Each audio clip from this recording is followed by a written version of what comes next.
Well, back to the campaign now, which continues in earnest today. But let's go behind the scenes for a moment with someone who knows all about it. Joining us live from Canberra, the former press secretary to Scott Morrison and now managing director of Headline Advisory, Andrew Carswell. Andrew, it's good to see you this morning. Thanks for your time. So let's start off with the coalition and the government. What do you think is working so far?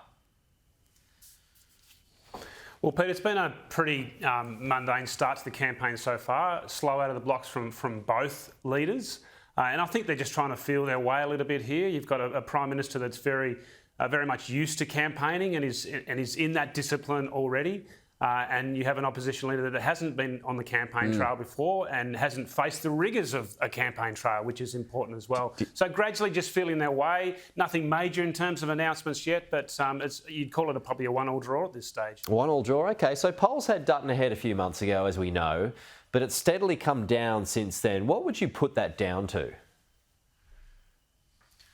Well, look, it's only four weeks ago that people were actively considering the possibility of a coalition minority government. So you've got to give them credit to that extent. But, you know, the coalition have had some stumbles in the last couple of weeks. There's been some missteps. There's been some policy backwards and forth. There's been some, balloons that have been floated up to see the reaction. It hasn't been a very disciplined couple of weeks, apart from last week where we saw some of the messaging starting to land on the government and their own messaging about what they have to offer. But by and large, it's been a pretty messy month. So it was fully expected that we would see that retracement in Andrew, can you polls. Sorry, mate. Can you just take us behind the scenes? And for our viewers who might not know, what's going on and how do you help those contenders stay so sharp? Well, everything rises and falls on your key message. You wake up every morning, you go through the polling for that day, and you very much sit down and go, OK, what is our key message for today? What is the one quote that we want to see in the papers the next day? What is the one grab that we want to see on the 6 p.m. news? And everything is built around that strategy.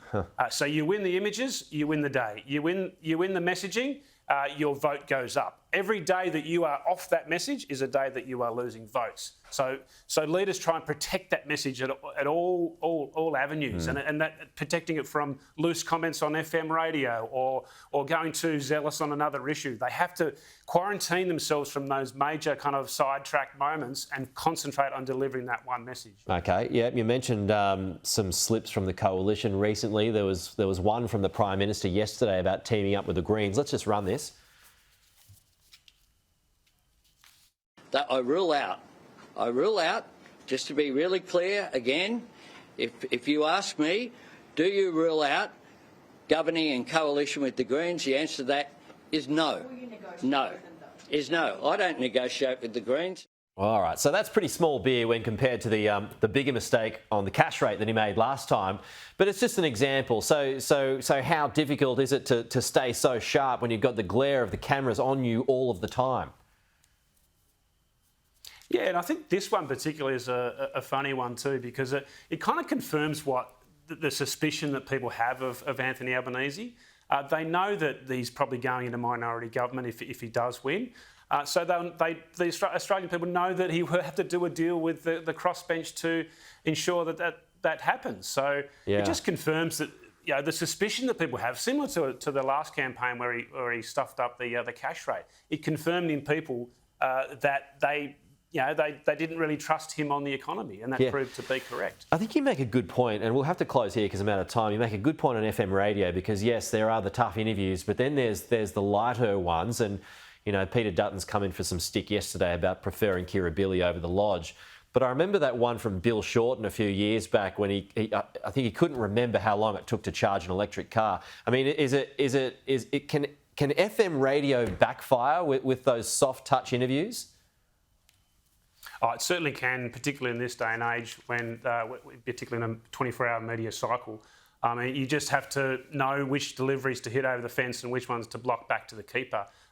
Knowing that, if you go a little bit too far in some aspects, you'll get yourself in trouble, and that will dominate the day. Yeah. Do you ever get nervous when you're watching those interviews off camera when you had Scott to look after? Any hand in head moments? That you'd be willing to share, I should say.